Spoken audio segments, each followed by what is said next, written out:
Muito bem, meus amigos, iniciando o nosso trabalho de hoje, Revista Espírita, mês de outubro de 1861. Nós iniciamos, então, essa nova edição aqui da nossa querida revista e o nosso tema de hoje vai ser o Espiritismo em Lyon. É esse e outros artigos que Kardec publicou sobre os trabalhos, né, que foram feitos naquela época para a divulgação doutrinária, né? Então, como eu comentei, nós veremos aqui nessa nossa edição, né, uma boa parte dela, não toda, né, porque no final nós temos ali algumas mensagens espontâneas que chegaram, né, mas de um modo geral Kardec vai descrevendo aqui os vários trabalhos feitos nesse grupo. E aqui a gente vai lembrar que dá a entender aqui para nós que foi naquele período de férias, né, da Sociedade Parisiense de Estudos Espíritas, e nesse período de férias em que não funcionava, não aconteciam as atividades, era nesse momento em que Kardec fazia as viagens, né, ele e também outros companheiros em outras cidades, em outras comunidades em que a doutrina espírita começava também a se desenvolver. Então nós iniciamos o Espiritismo em Lyon, né, a cidade natal de Kardec, e ele diz assim para nós, vamos lá. Aqui vai ser muito relato, né, mas é um relato histórico que é bem interessante da gente ver, né, o que foi feito naquela época, para valorizarmos ainda mais, né, tudo aquilo que nós hoje desfrutamos. Diz assim para nós: atendendo aos reiterados convites que nos fizeram os espíritas de Lyon, fomos este ano novamente a esta cidade. Embora conhecêssemos pela correspondência os progressos ali realizados pelo Espiritismo, o resultado da visita ultrapassou de muito a nossa expectativa. Certamente os leitores nos agradecerão por lhes darmos algumas informações a respeito. Nelas verão um indício da marcha irresistível da doutrina e uma prova permanente de suas consequências morais. Né? Então, aqui nesse início, nós vamos lembrar, bom dia Marli, mais uma vez, né, que quando nós falamos em Espiritismo, doutrina espírita, nós falamos do seu conteúdo doutrinário, né, do seu corpo filosófico, do seu método científico, né, dos seus valores, né, a base do cristianismo.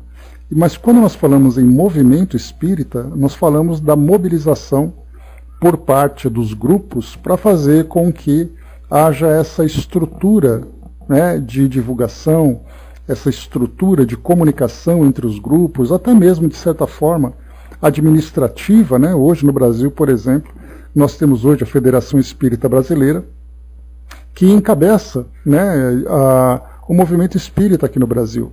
Então, da federação, nós temos as federativas, né, que são responsáveis pela divulgação, pela organização e divulgação do movimento em cada estado. Nós temos grupos também que vão se subdividindo cada vez mais, formando ali cada vez pequenos grupos até chegarmos, né, nos núcleos que são os centros espíritas, né? Então a gente vê essa grande estrutura de organização para fazer com que a doutrina espírita se fortaleça e se propague cada vez mais. É isso que nós estamos acompanhando aqui nesse trabalho de Kardec. Vamos lá, avançando.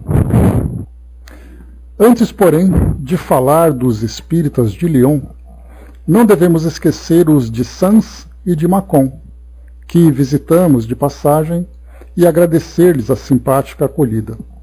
Lá também podemos constatar um notável progresso, quer no número de adeptos, quer na opinião que se faz do espiritismo em geral. Por toda parte os zombadores se esclarecem, e mesmo aqueles que ainda não creem observam uma prudente reserva, ditada pelo caráter e pela posição social de quantos hoje não temem mais confessar-se publicamente partidários e propagadores das novas ideias, né? Olha que interessante aqui. O constrangimento que as pessoas tinham naquela época de se declararem publicamente partidários e propagadores do espiritismo. Então as pessoas gostavam, muitas vezes frequentavam, tanto é assim, que a gente chegou a ver aqui num dos artigos que Kardec publicou, que quando se trazia algum trabalho feito de comunicação com os espíritos, então, por exemplo, uma psicografia, bom dia, abraço, uma psicografia era colocado quando ela foi recebida, onde ela foi recebida e através de que médium. E muitas vezes esse médium, o nome dele, ele era apresentado por iniciais e não o nome completo. Isso porque Kardec disse que na publicação eles tinham muito cuidado de não expor os médiums para que isso não os afetasse de alguma forma em suas vidas pessoais. Então colocava, por exemplo, médium Sr. G. Porque se alguém lesse e identificasse essa pessoa, ele correria o risco de ser constrangido na sua vida particular. Então, para a gente ver como as coisas aconteciam naquela época, o cuidado, né? E quando as pessoas se declaravam publicamente, elas sim assumiam que eram espíritas, mas ao mesmo tempo também assumiam com coragem o risco de serem muitas vezes acusadas, apontadas, né? Nós lembramos aqui que famílias muitas vezes se rompiam porque uma pessoa dentro da família se declarava espírita e os outros, que eram de outras religiões, não aceitavam. Assim como Kardec viveu tudo isso, outras pessoas também viveram. Né? Bom dia, Eden. Mami colocou, quando vemos o ritmo de palestras espíritas atualmente, não imaginamos como foi difícil no início. Né? Hoje, né, o que menos falta, né, Mami, são palestras. Você pode passar o dia inteiro ouvindo palestras e agora com a internet ainda, fica mais fácil ainda, mas naquela época era muito difícil. Né? Tanto que a própria sociedade parisiense, ela teve, né, dentro, não por causa do espiritismo, mas ela teve que pedir autorização para o delegado de Paris na época para que as reuniões pudessem acontecer. Isso porque havia ali um contexto político, né? Geralmente o imperador na época, o Napoleão II, o Napoleão III, que era sobrinho de Napoleão Bonaparte, ele era o imperador naquela época e havia um movimento, né, de conspiração contra o reinado dele. Então era proibido que reuniões acontecessem com mais de 20 pessoas. E aí então Kardec teve que pedir autorização para que a sociedade pudesse abrir e pudesse reunir aquelas pessoas para debaterem espiritismo e não para falarem sobre questões políticas. Então havia ali uma situação completamente diferente dessa realidade atual que nós vivemos. Mas então por isso que a gente lembra, né, que eles sim, eram realmente desbravadores, porque eles enfrentavam ali, né, o combate das religiões, o combate do meio científico, o combate da sociedade, muitas vezes, né? Bom dia, embaixador. Vamos lá, seguindo. Em face da opinião que se pronuncia e se generaliza, os incrédulos dizem que talvez exista algo, mas, em suma, que cada um é livre em suas crenças. Pelo menos, antes de falar, querem saber do que se trata, contrariamente ao que ocorria. Né? Então, com essa divulgação toda, antes as pessoas simplesmente descartavam, né? Descartavam, atacavam, ridicularizavam. Agora não, antes de começarem a falar alguma coisa, eles querem saber o que é. E isso é importante, porque a doutrina começa a tomar um corpo e as pessoas se interessam em saber do que se trata. Podem até não dar sequência ali no entendimento, mas agora elas têm essa curiosidade de saber. Ora, não se pode negar que para muita gente isso não seja um verdadeiro progresso. Mais tarde voltaremos a esses dois centros ainda novos, numericamente falando, enquanto Lyon já atingiu todo o seu vigor. Lembrando, né, para vocês que chegaram, nós estamos aqui na revista, começando a edição de outubro de 1861, e aqui nós vamos tratar, né, quase que toda a edição de outubro, de cartas e discursos que foram transcritos aqui para a revista, falando sobre as viagens de Kardec e o contato dele com grupos espíritas na França. Então, naquele período em que a sociedade entrava em férias, Kardec aproveitava para fazer viagens a esses grupos, conhecer, fazer ali palestras, participar de reuniões, trazer motivação. Né? Então isso aqui foi, como eu disse no início, o embrião daquilo que seria o movimento espírita, né? A organização da estrutura das instituições e da conexão entre elas para fazer com que o espiritismo se propagasse. E ele segue aqui então no artigo. Com efeito, não é mais por centenas que ali se contam os espíritas, como no ano passado, mas por milhares. Dito de outra forma, não se os conta mais, calculando-se que, se seguirem a mesma progressão, em 1 ou 2 anos serão mais de 30 mil. O Espiritismo os recruta em todas as classes, mas é sobretudo nas classes operárias que se propagou mais rapidamente, o que não é de admirar. Sendo esta a classe que mais sofre, volta-se para o lado onde encontra mais consolações. Vós que bradais contra o Espiritismo, que lhe deis outro tanto, a classe operária se voltaria para vós. Mas, em vez disso, quereis tirar-lhe aquilo que a ajuda a carregar o seu fardo de misérias. É o meio mais seguro de vos subtrairdes a sua simpatia e engrossar as fileiras que vos opõem. O que vimos pessoalmente é de tal modo característico e encerra tão grande ensinamento que julgamos um dever consagrar aos trabalhadores a maior parte do nosso relato. Então aqui, só para observar esse detalhe, Kardec, ele algumas vezes foi assim um pouco provocativo. E ele dizia assim, ele mesmo, isso foi lá no livro O que é o Espiritismo. Ele dizia, o Espiritismo, ele atende aqui todas as minhas curiosidades, necessidades, vai ao encontro dos meus interesses e coisa e tal. Se você tiver algo melhor para oferecer, eu aceito. Então essa provocação que ele fazia, né, dentro das filosofias espiritualistas que até então tinham naquela época, que na verdade eram apenas as religiões tradicionais, né? E aqui ele fala a mesma coisa. Então ele diz assim, que a classe operária era aquela classe que inicialmente ele começou dentro dos grupos mais intelectualizados.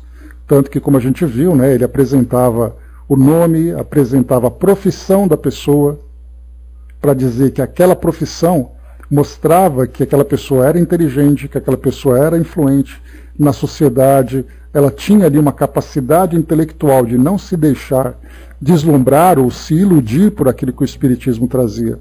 Então, começou por esse núcleo mais intelectualizado. Depois ela começa, então, como Kardec coloca, passar para essa classe operária, porque aí o aspecto consolador da doutrina começa, então, a trazer mais esperança, mais coragem, né? E aqui ele fala exatamente sobre isso.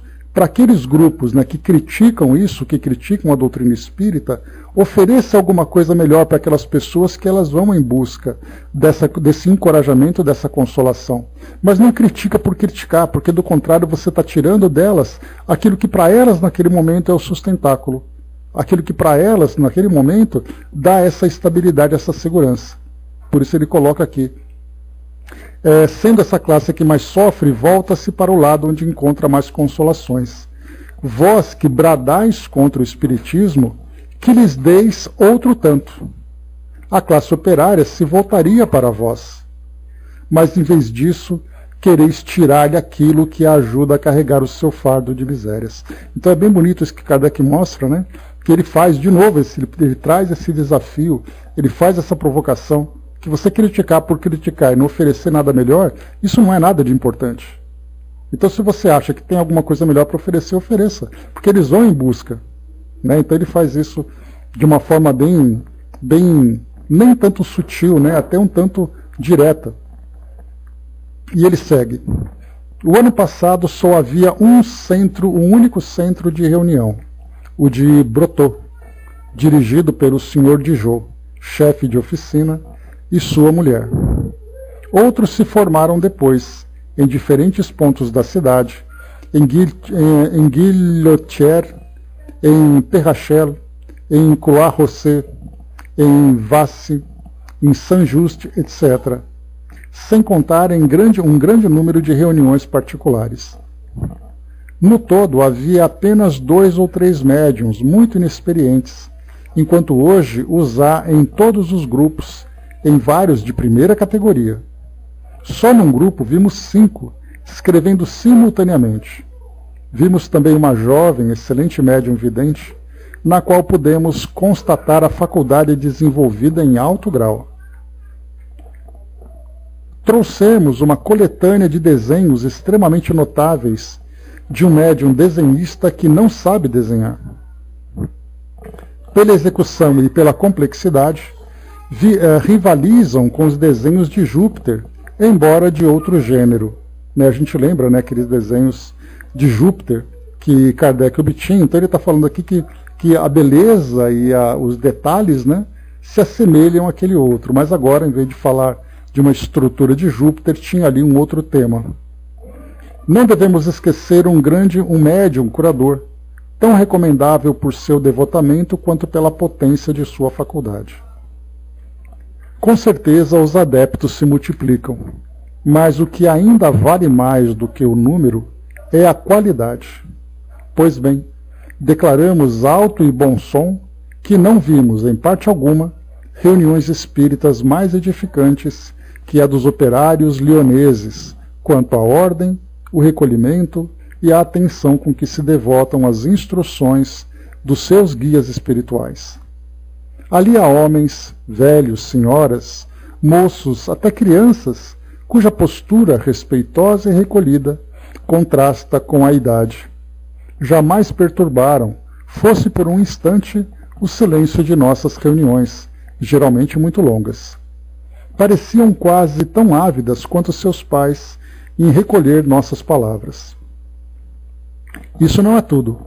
O número de metamorfoses morais nos operários é quase tão grande quanto o dos adeptos.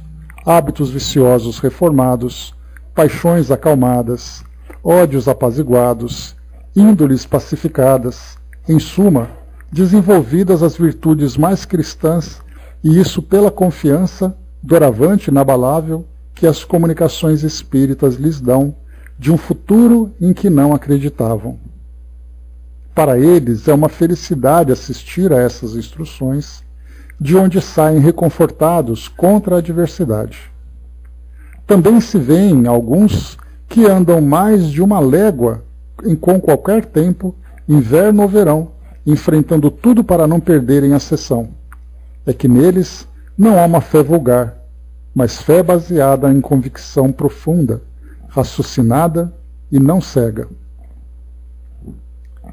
Os espíritos que os instruem sabem pôr-se admiravelmente ao alcance de seus ouvintes. Seus ditados não são manifestações de eloquência, mas boas instruções familiares, despretensiosas, e que por isso mesmo dirigem-se ao coração. As conversas com os parentes e amigos mortos ali representam um grande papel, de onde saem quase sempre úteis lições. Muitas vezes uma família inteira se reúne e a noite passa em suave expansão com os que se foram. Querem ter notícia dos tios, tias, primos e primas. Saber se estão felizes. Ninguém é esquecido. Cada um quer que o avô lhe diga algo e a cada um ele dá um conselho. Eu, vovô, perguntava um dia a um adolescente: não me dizeis nada? Sim, meu filho, a ti eu te direi alguma coisa. Não estou contente contigo. Outro dia discutiste em caminho para uma tolice, em vez de ir direto ao trabalho. Isso não é bom. Como sabeis disso, vovô? Sem dúvida eu sei. Será que nós espíritos não vemos tudo o que fazeis, considerando-se que estamos ao vosso lado? Perdão, vovô, prometo não fazer mais isso. Não haverá algo de tocante nessa comunicação dos mortos com os vivos? Aí está a vida futura, palpitante a seus olhos, não mais a morte, não mais a eterna separação, não mais o nada. O céu está perto da terra, e se o compreende melhor. Se isso é uma superstição, praza a Deus que jamais tivesse havido outras. Pois é, né, Brás? Puxa a orelha aqui. Kardec, inclusive, comenta, numa das mensagens nas edições anteriores, de um espírito que tinha semanalmente, durante o Evangelho, o pai, que era desencarnado, era a mãe, 3 filhos, se eu não me engano, e o pai. E toda semana o pai participava do Evangelho através da psicografia, da psicofonia.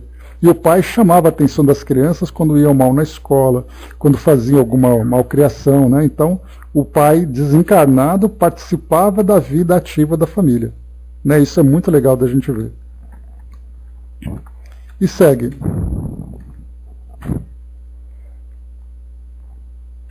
Um fato digno de nota, e que constatamos, é a facilidade com que esses homens, quase sempre iletrados e endurecidos nos mais rudes trabalhos, compreendem o alcance da doutrina.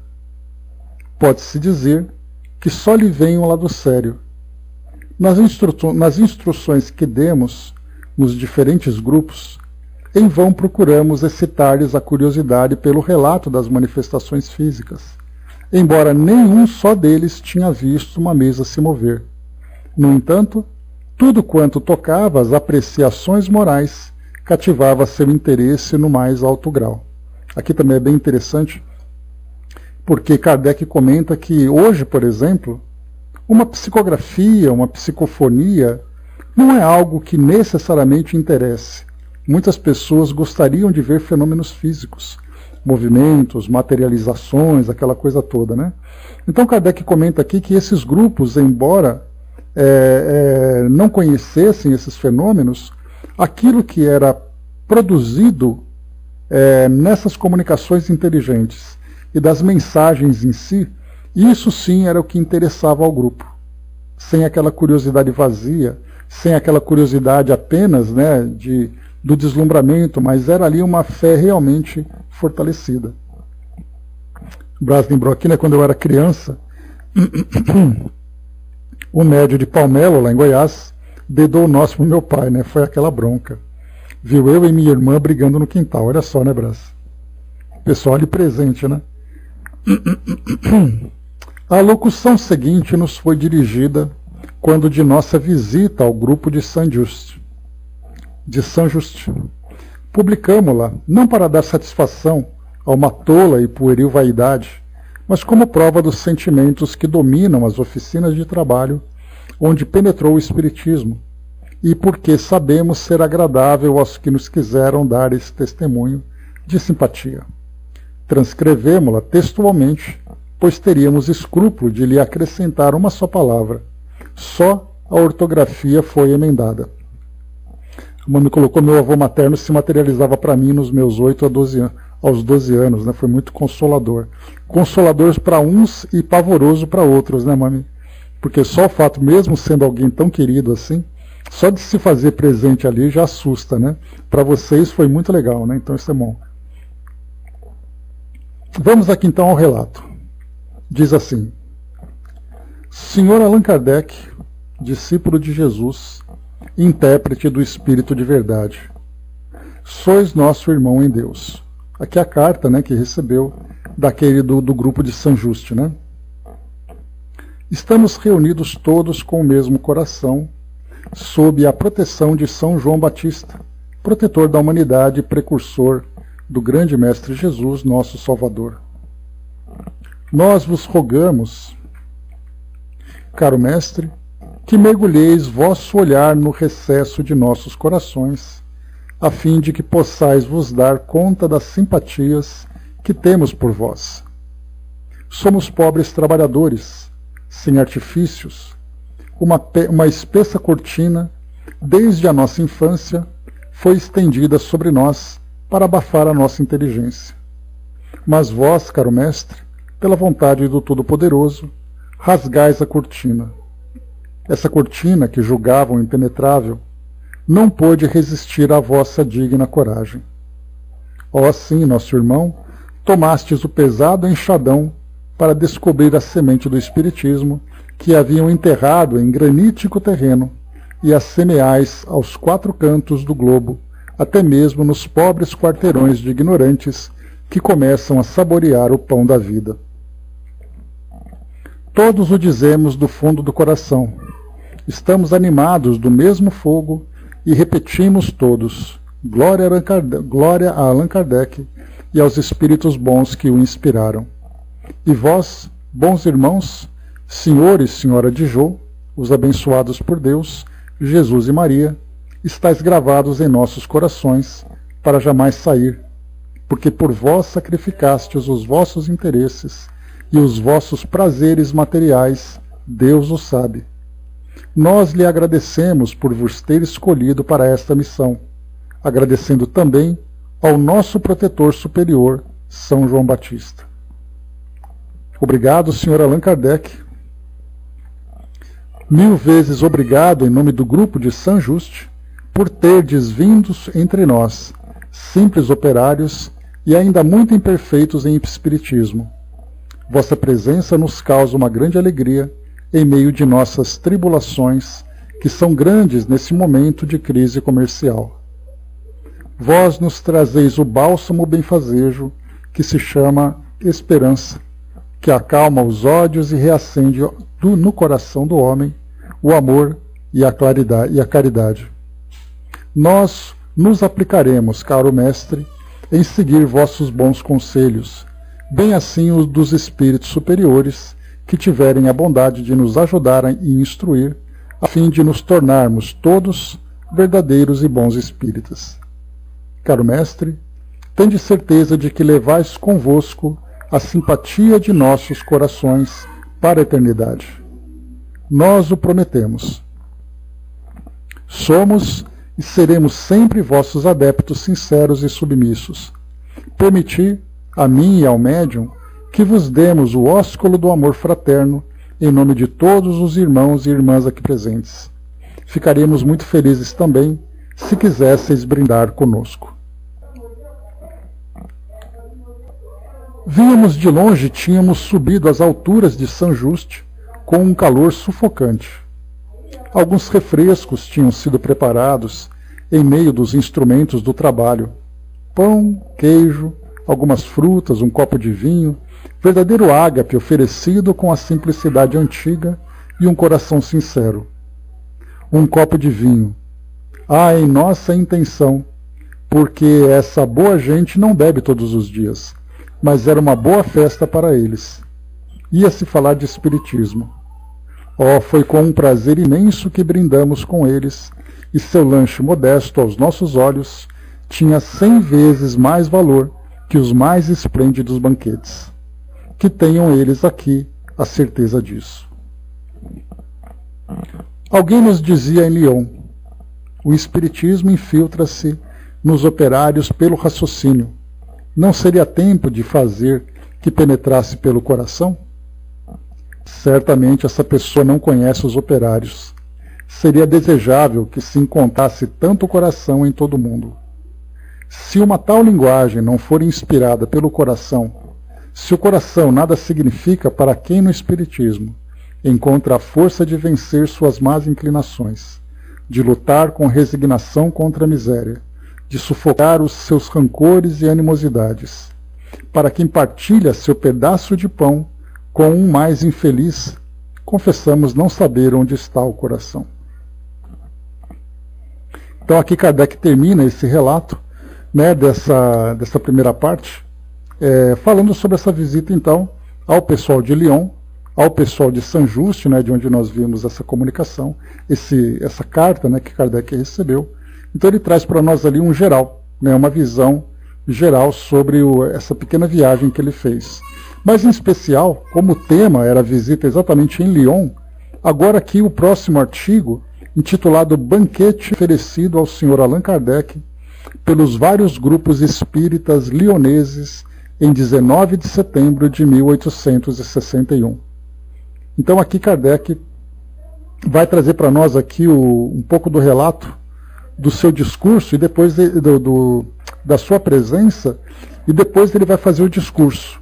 E eu já comentei com vocês que tem um livro que foi publicado pela Federação Espírita Brasileira chamado Viagens Espíritas de 1862 e Outras Viagens. Então, nesse livro foi feita uma coletânea de discursos e também de relatos de Kardec nas suas viagens a esses grupos. Então a gente vai encontrar aqui a fonte, dos artigos que foram então transformados naquele livro. E é bem interessante, eu já antecipo para vocês, que quando a gente ouve o discurso de Kardec, é muito bacana porque é como se a gente estivesse no auditório daquele centro, daquele grupo, ouvindo exatamente ele falar.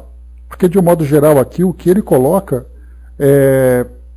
como artigo na Revista Espírita, é tudo escrito, né, de uma forma bem objetiva, para trazer um relato, para transmitir alguma informação, mas no discurso ele tem aquele toque pessoal. Então, assim, é muito prazeroso da gente ver ele falando, porque ali a gente não vê Kardec, o editor, falando. A gente vê Kardec, a pessoa, conversando com aqueles que são os participantes desses encontros. Vai ser muito legal. Então vamos lá. Então aqui o banquete oferecido tem a seguinte introdução. Mais um banquete reuniu este ano certo número de espíritas em Lyon, com a diferença de que no ano passado havia uma trintena de convivas, ao passo que agora alcançam 160, representando os diferentes grupos que se consideram todos como membros de uma mesma família, e entre os quais não há sombra de ciúme nem de rivalidade, o que nos deixava muito à vontade, né? Certamente, Andréia. E como é uma transcrição, ele quando foi elaborando aquilo, ele era falando para sensibilizar as pessoas. Não era simplesmente aquela palestra, mas era uma conversa, né, que ele fazia, conversando com aquelas pessoas, tocando o coração. Aqui também, exato, né? Aqui também bem interessante, Kardec ele diz assim, né, que o ano passado, em 1860, quando ele esteve lá em Lyon, eram 30 pessoas. E agora, 160. E quantas vezes, né, infelizmente, nós encontramos ainda a nossa vaidade querendo grandes volumes de pessoas para ouvirem, para participarem, né? Então vem aqui fazer uma palestra, eu queria que tivessem 500 pessoas. Kardec participava de grupos de 30. E nós ainda querendo alimentar a vaidade, fazendo aqui trabalhos, né, para 100, 200, 500, 1000 pessoas. E aquele palestrante, muitas vezes acostumado a ter o auditório cheio, de repente ele vai fazer uma participação para 10 pessoas, ele fala, poxa vida, mas vocês me chamaram para falar para 10 pessoas? Né? Então isso aqui para nós é uma grande lição. Vamos lá. Ao mesmo tempo que a gente pode até aumentar um pouco mais o peso desse detalhe, quando Jesus então fazia lá no monte, né, naqueles sermões que ele transmitia para as pessoas, quantas pessoas tinham ali? Às vezes tinham 12 pessoas, 15 pessoas. Não eram centenas, como tanto nós esperamos, né? Exato, né? Como o avô do rapazinho falou. Isso aí. E ele segue aqui então dizendo para nós o seguinte.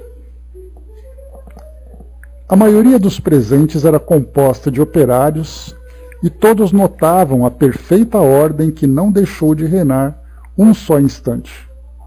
É que os verdadeiros espíritas põem a sua satisfação nas alegrias do coração e não nos prazeres escandalosos. Foram pronunciados vários discursos. Vamos relatá-los, pois resumem a situação e caracterizam uma das fases da marcha do Espiritismo. Além disso, dão a conhecer o verdadeiro espírito dessa população, outrora encarada com certo temor, porque a haviam julgado mal e talvez mal dirigida moralmente. Aqui então mais um trechinho interessante, que além desse público, ser um público pequeno, de 30 pessoas no ano passado, depois 160, eram de pessoas simples, operários, então a gente pode imaginar como eles estavam vestidos, né, para participar desse encontro, era aquela roupa da semana, aquela roupa dos grandes eventos, né, que você tirava lá do fundo do guarda-roupa para poder se apresentar da melhor forma possível, e ainda assim eram roupas muito simples. Por isso ele coloca, né, que na verdade os verdadeiros espíritas põem sua satisfação nas alegrias do coração e não nos prazeres escandalosos. Então não havia excesso, né? Então naquele banquete que Kardec declarou ali para nós, relatou, né? Pão, queijo, vinho, frutas, coisas muito simples, que para eles fogem do normal, que geralmente eles não têm aquilo em casa, né? Ou tem ali apenas para grandes eventos, e ali ofereceram para Kardec, e ali então ele percebia, né, a grande importância, que dá mais ou menos a ideia, fazendo ali um paralelo do óbolo da viúva, daquela passagem do Evangelho, né, em que muitas vezes colocam ali pacotes de dinheiro, enquanto que aquela viúva colocava aquela moedinha, que era o que ela tinha de sobra, que ela tinha ali que sobrava para ela, né? Então, quando ela colocava aquela moedinha, ela era muito mais valorosa, porque ela era fruto de um sacrifício, do que aqueles pacotes daquilo que sobravam apenas, que eram os excessos. No caso daquele banquete era a mesma coisa. E aqui também, o que prevalecia era a simplicidade, mas era uma simplicidade sincera, né? E avançando, vamos lá. Foram pronunciados vários discursos. Vamos relatá-los, pois resumem a situação e caracterizam uma das fases da marcha do Espiritismo. Além disso, damos a conhecer o verdadeiro espírito dessa população, outrora encarada com certo temor, porque a haviam julgado mal, e talvez mal dirigida moralmente. Infelizmente, um dos principais discursos não será publicado, e o lamentamos sinceramente. É o do Sr. Renaud, notável por suas apreciações, e no qual encontramos muitos elogios à nossa pessoa. Um tanto longa, a cópia desse discurso não nos foi entregue antes de nossa partida, privando-nos de uma publicação. No entanto, nem por isso somos menos reconhecidos ao autor pelos testemunhos de simpatia que houve por bem nos dar, né? Então, vemos aqui, né, esse detalhe que ele vai acrescentando desse discurso que foi perdido, né? E quantos trabalhos, né, não foram registrados porque se perderam no tempo. E tanta coisa bonita para ser mostrada, né? E ele diz assim: notou-se que por uma coincidência não premeditada, porque subordinada à nossa chegada, o banquete deste ano ocorreu em 19 de setembro, mesma data daquele do ano passado. A locução do Sr. Dijot, chefe de oficina, presidente do Grupo Espírita de Brotox, ou Brotô, agradecendo a assistência dos bons espíritos. Então, primeiro aqui o relato do Sr. Dijot, fazendo ali a introdução desse trabalho, né? Meus bons amigos, venho em nome de todos agradecer aos espíritos bons por nos haverem reunido e iniciado por suas manifestações nas leis divinas, às quais estamos todos submetidos. Satisfação imensa para nós pelas doces consolações que eles nos dão, pois nos fazem suportar com paciência e resignação as provas e sofrimentos dessa vida passageira, e porque agora não mais ignoramos o fim de nossas encarnações de rude labor e a recompensa que espera o nosso espírito, caso a suportemos com coragem e submissão. Com eles também aprendemos que, se ouvirmos seus conselhos e se praticarmos sua moral sublime, nós mesmos é que traremos o reino de felicidade de que Deus nos prometeu por seu Filho. Então o egoísmo, a calúnia e a malícia desaparecerão do nosso meio, pois somos todos irmãos e devemos amar-nos, ajudar-nos e nos perdoarmos como irmãos. É, por conseguinte, ao apelo invisível dos espíritos superiores que respondemos, vindo aqui testemunhar-lhes, com o coração unânime, o nosso reconhecimento. Roguemos-lhe que nos conservem sua proteção e seu amor, e continuem suas instruções tão suaves, tão consoladoras, tão vivificantes, que nos têm feito tão bem, desde que tivemos a felicidade de receber suas comunicações. Ó, meus amigos, como é belo o dia em que Deus nos convocou. Tomemos todos a resolução de ser bons, sinceros espíritas, e de jamais esquecer essa doutrina, que fará a felicidade da humanidade inteira, conduzindo os homens ao bem. Obrigado aos bons espíritos que nos assistem e nos iluminam, e obrigado a Deus por nos haver enviado. Depois, então, né, passado esse... Foi quase uma prece de abertura, né? Mas aqui um discurso de agradecimento pela assistência dos espíritos pelos trabalhos que eram então realizados. Passando o próximo aqui, brinde do Sr. Corté, negociante. Então agora mais um pequeno discurso. Senhores, membro do grupo espírita de Brotteaux, aqui está em francês, né, mas eu não vou praticar essa heresia com vocês, venho em seu nome propor um brinde em honra do senhor e da senhora de Jô.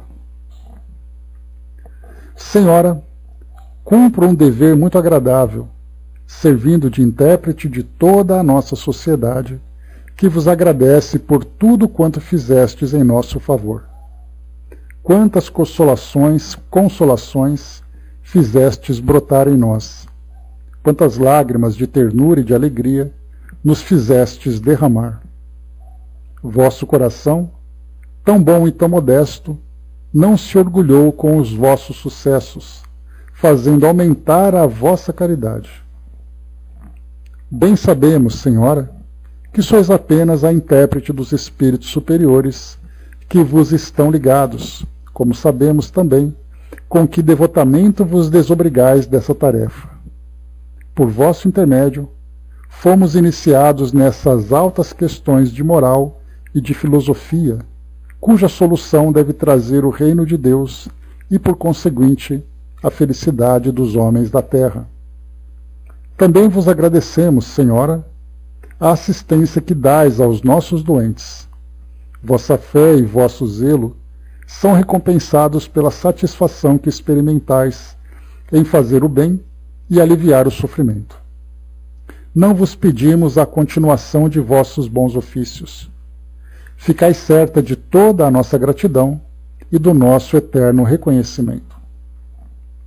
Senhor de Jô, nós vos agradecemos a inteligência, a firmeza e a complacência que trazeis às nossas reuniões.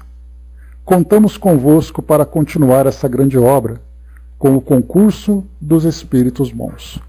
Então aqui finaliza, né, essa apresentação, esse agradecimento ao senhor e senhora de Jô, que pelo que a gente vê aqui era um casal, né, muito presente na divulgação e na coordenação dos grupos lá em Lyon. Né? Então vem esse aqui. O próximo aqui, brinde ao senhor Boilan, professor. Tenho a honra de fazer um brinde ao senhor Allan Kardec, um brinde de gratidão e reconhecimento, em nome dos seus adeptos e de seus apóstolos aqui presentes. Ah, como somos felizes, nós, os voluntários da grande obra, da obra fecunda e regeneradora, por vermos entre nós nosso valente, nosso chefe bem-amado.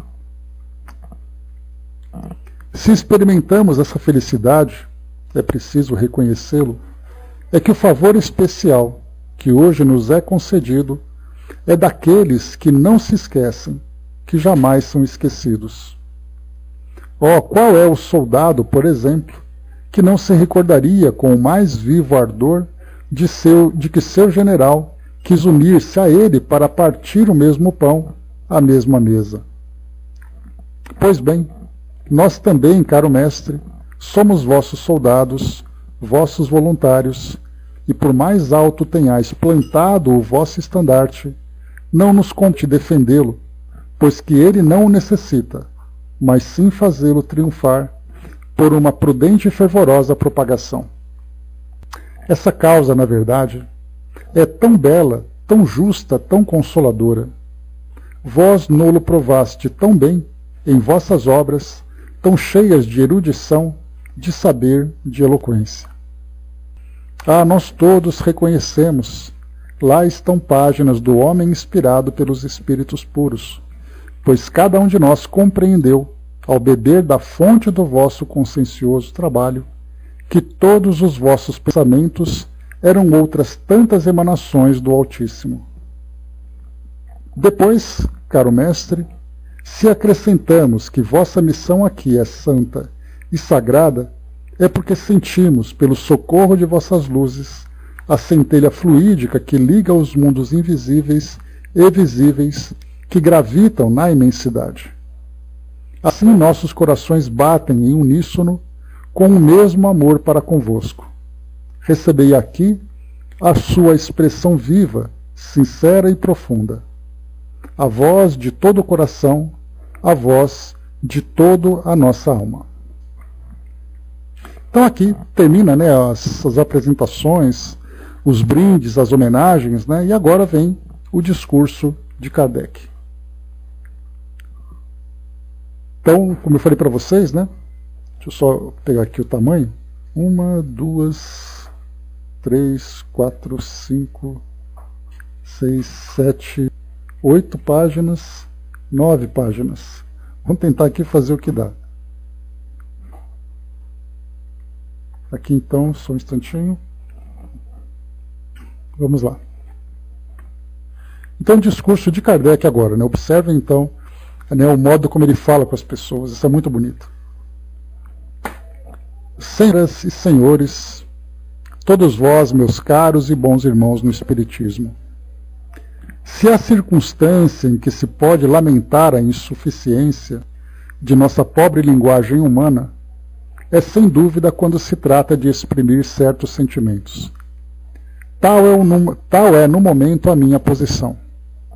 O que experimento é ao mesmo tempo uma surpresa muito agradável, quando vejo o terreno imenso que a doutrina espírita conquistou entre vós no último ano, o que me faz admirar a providência. Uma alegria indizível à vista do bem que ela aqui produz, das consolações que espalha sobre tantas dores, ostensivas ou ocultas, podendo deduzir o futuro que a aguarda. É uma felicidade inexprimível encontrar-me em meio a esta família, que em pouco tempo se tornou tão numerosa e cresce a cada dia. É, enfim e acima de tudo, uma profunda e sincera gratidão pelos comoventes testemunhos de simpatia que recebo de vós todos. Esta reunião tem um caráter particular. Graças a Deus, aqui somos todos muito bons espíritas, penso eu, para não vermos senão o prazer de nos acharmos juntos, e não o de nos encontrarmos à mesa. E diga-se de passagem, creio mesmo que um festim de espíritas seria uma contradição. Presumo também que, me convidando tão graciosamente e com tanto empenho para vir ao vosso meio, não imaginastes que a questão do banquete fosse para mim motivo de atração. Foi o que me apressei a escrever aos meus bons amigos, Rei e Dijou, quando se desculparam pela simplicidade da recepção. Ficai bem certos.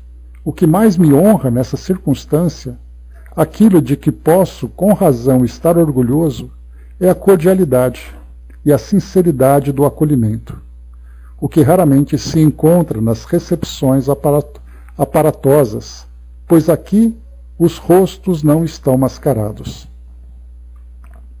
Se uma coisa pudesse diminuir a felicidade que tenho de me achar entre vós, seria não poder ficar aqui senão por pouco tempo. Ter-me-ia sido muito agradável prolongar minha estada num dos centros mais numerosos e mais zelosos do Espiritismo. Desde, porém, que desejastes receber algumas instruções, havereis de permitir que eu utilize todos os instantes, saia um pouco das banalidades muito comuns em semelhantes circunstâncias e que minha alocução assuma certa gravidade, a mesma gravidade, aliás, do motivo que nos reúne. Certamente, se estivéssemos num jantar de bodas ou de batizado, seria inoportuno falar de almas, da morte e da vida futura. Mas, repito, aqui estamos para nos instruir, e não para comer. Em qualquer caso, jamais nos divertiríamos. Não imagineis, senhores, que esta espontaneidade que vos levou a vos reunirdes aqui seja um fato puramente pessoal. Não duvideis de que essa reunião tem um caráter especial e providencial. Uma vontade superior a provocou. Mãos invisíveis vos impeliram, malgrado vosso, e talvez um dia ela seja assinalada nos fastos do Espiritismo. Possam os nossos irmãos do futuro lembrar esse dia memorável, em que os espíritas lioneses dando exemplo de união e concórdia, plantaram nesses ágapes a primeira baliza da aliança que deve reinar entre os espíritas de todos os países do mundo, porque o espiritismo, restituindo ao espírito seu verdadeiro papel da criação, constatando a superioridade da inteligência sobre a matéria, faz com que desapareçam naturalmente todas as distinções estabelecidas entre os homens, conforme as vantagens corporais e mundanas sobre as quais só o orgulho fundou as castas e os estúpidos preconceitos de cor. Ampliando o círculo da família pela pluralidade das existências, o Espiritismo estabelece entre os homens uma fraternidade mais racional que aquela que não tem por base senão os frágeis laços da matéria, porquanto esses laços são perecíveis, ao passo que os do espírito são eternos. Uma vez bem compreendidos, esses laços influirão, pela própria força das coisas, nas relações sociais, e mais tarde na legislação social, que tomará por base as leis imutáveis do amor e da caridade. Ver-se-á então desaparecerem essas anomalias, que chocam os homens de bom senso, como as leis da Idade Média chocam os homens de hoje. Mas isso é obra do tempo. Deixemos a Deus o cuidado de fazer com que cada coisa venha a seu tempo. Esperemos tudo de sua sabedoria e lhe agradeçamos tão somente por nos haver permitido assistir à aurora que se levanta para a humanidade e por nos ter escolhido como os pioneiros da grande obra que se prepara. Que ele se digne em espargir a sua bênção sobre esta Assembleia, a primeira em que os adeptos do Espiritismo estão reunidos em tão grande número com o sentimento de verdadeira confraternidade. Olha que legal, né? A gente está vendo aqui como se fosse o primeiro Congresso Espírita Mundial. A gente está vendo aqui uma reunião com 160 pessoas, nessa grande reunião que daria início a esse grande movimento de divulgação da doutrina espírita. Muito legal, né? E ele segue. Digo de verdadeira confraternidade, porque tenho a íntima convicção de que todos vós aqui presentes não trazem outra. Mas não duvideis que numerosas cortes de espíritos estejam entre nós, de que nos ouvem nesse momento, espreitam todas as nossas ações e nos sondam os pensamentos, perscrutando sua força e sua fraqueza moral. Os sentimentos que os animam são muito diversos. Se uns estão felizes nessa reunião, nessa união, crede que outros padecem de terrível inveja. Saindo daqui, vão tentar semear a discórdia e a desunião. Cabe a vós, bons e sinceros espíritas, provar-lhes que perdem o tempo e se equivocam, julgando encontrar aqui corações acessíveis às suas pérfidas sugestões. Invocais, pois, com fervor a assistência dos vossos anjos da guarda, a fim de que afastem de vós todo pensamento que não seja para o bem. Ora, como o mal não pode ter sua fonte no bem, diz o simples bom senso que todo pensamento mau não pode vir de um espírito bom. E um pensamento é necessariamente mau quando contraria a lei de amor e de caridade, quando tem por móvel a inveja ou o ciúme, o orgulho ferido, ou mesmo uma pueril suscetibilidade do amor próprio, ultrajado, irmão gêmeo do orgulho, que levaria a olhar os seus irmãos com desdém. Amor e caridade para com todos, diz o Espiritismo, amarás o próximo como a ti mesmo, disse o Cristo. Não são sinônimos? Meus amigos, eu vos felicitei pelos progressos que o Espiritismo fez entre vós, e não poderia me sentir mais feliz em constatá-lo. Felicitai-vos por vosso lado, porque esse progresso é o mesmo em toda parte.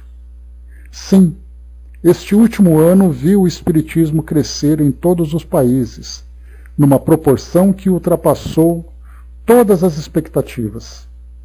Está no ar, nas aspirações de todos e por toda parte encontra ecos, bocas que repetem: eis o que eu esperava, o que uma voz secreta me fazia pressentir. Mas o progresso se manifesta ainda sob uma nova fase. É a coragem de opinião, que há bem pouco ainda não existia. Só se falava do espiritismo em segredo, de maneira disfarçada. Hoje a gente se confessa espírita com tanta avidez quanto se confessa católico, judeu ou protestante. Afronta-se a zombaria, e tal ousadia se impõe aos gracejadores, os quais se comportam como esses cachorrinhos de madame. Correm atrás dos que fogem, mas se acovardam quando perseguidos. A zombaria dá coragem aos tímidos e em muitas localidades revela numerosos espíritas que se desconheciam mutuamente. Tal movimento pode estacionar? Poderão detê-lo? Digo com toda clareza, não. Para isso, lançaram mão de todos os meios, sarcasmos, deboches, ciência, anátemas. Ele tudo superou, sem diminuir sua marcha um segundo. Cego, pois, quem nisso não visse o dedo de Deus. Poderão entravá-lo, detê-lo, jamais, porquanto, se não escapar pela direita, fugirá pela esquerda. Vendo os benefícios morais que proporciona, as consolações que prodigaliza e os próprios crimes que já impediu, somos naturalmente levados a perguntar: quem poderia ter interesse em combatê-lo? Primeiramente, tem contra si os incrédulos, que o ridicularizam. Esses não são para temer, pois viram suas setas afiadas quebrar-se contra a própria couraça. Em segundo lugar, os ignorantes, que o combatem sem conhecê-lo, constituem maioria. Mas, combatida pela ignorância, a verdade jamais teve algo a temer, já que os ignorantes se refutam por si mesmos e sem o querer, conforme testemunho do Sr. Luiz Figuier, na sua História do Maravilhoso, que a gente já estudou sobre esse livro, que era uma coletânea, né, de teses, de ideias, de um novo espiritualismo, né? Então esse livro foi publicado naquela época. A terceira categoria de adversários é mais perigosa, porque tenaz e pérfida, compõe-se de todos aqueles cujos interesses materiais podem ser contrariados. Combatem na sombra, e os dardos envenenados da calúnia não lhe faltam. Eis os verdadeiros inimigos do espiritismo, como em todos os tempos o tem sido de todas as ideias do progresso.